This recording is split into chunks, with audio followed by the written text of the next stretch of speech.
5 মাসের অন্তঃসত্ত্বা হওয়া সত্ত্বেও কর্মবিরতি নিচ্ছেন না শবনম বুবলী, যা নিয়ে কিছুটা সমালোচিতও হয়েছেন বুবলী।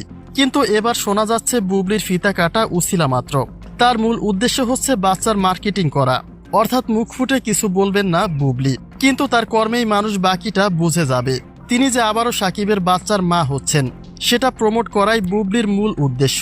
সম্প্রতি বুবলীকে নিয়ে এভাবেই কটাক্ষ করেছেন অপু বিশ্বাসের অ্যাসিস্ট্যান্ট জাহিদ ইসলাম আপন। কিন্তু বুবলীর ক্ষেত্রে তার এই কথাগুলি ঠিক কতটা মানানসই, আর এই বিষয়ে ব্যক্তিগতভাবে বুবলীর মন্তব্যই বা কি, চলুন তার বিস্তারিত জেনে নেওয়া যাক। সম্প্রতি সময় বুবলীর প্রায় প্রতিটি বিষয়ে মুখ খোলেন অপু বিশ্বাসের অ্যাসিস্ট্যান্ট জাহিদ ইসলাম। বুবলী কখন কি করছে এবং কেন করছে সেই সকল প্রসঙ্গে ব্যক্তিগত মতামত শেয়ার করেন তিনি। তবে এটা স্পষ্ট যে বুবলীকে ছোট করাটাই থাকে তার মূল উদ্দেশ্য। আর ঠিক সেভাবেই একটা স্ট্যাটাসে জাহিদ লিখেছেন, ফিতা কাটা তো জাস্ট একটা উছিলা, আসল উদ্দেশ্য বাচ্চার মার্কেটিং। যে ইভেন্টে যান ঘুরে ফিরে ওই একই আলাপ, একই নাটক আর কতবার। এসব কথার সঙ্গে জুড়ে দিয়েছেন প্রেগন্যান্সির ইমোজি।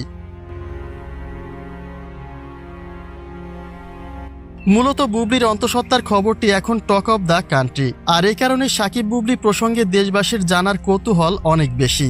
যার ফলে বুবলী যখন যে ইভেন্টে উপস্থিত থাকেন সেখানে তাকে অন্তঃসত্ত্বার সত্যতা প্রসঙ্গে নানান প্রশ্ন ছুড়ে দেওয়া হয়। বিষয়টি কিন্তু মোটেও এমন নয় যে স্বইচ্ছেতে সবটা বলতে থাকেন বুবলী। সাংবাদিকদের প্রশ্নের জবাবে কথা প্রসঙ্গে সবটা উঠে আসে, আর সে বিষয়টিকে বাচ্চার মার্কেটিং বলে উপস্থাপন করেছেন অপু বিশ্বাসের অ্যাসিস্ট্যান্ট জাহিদ ইসলাম আপন।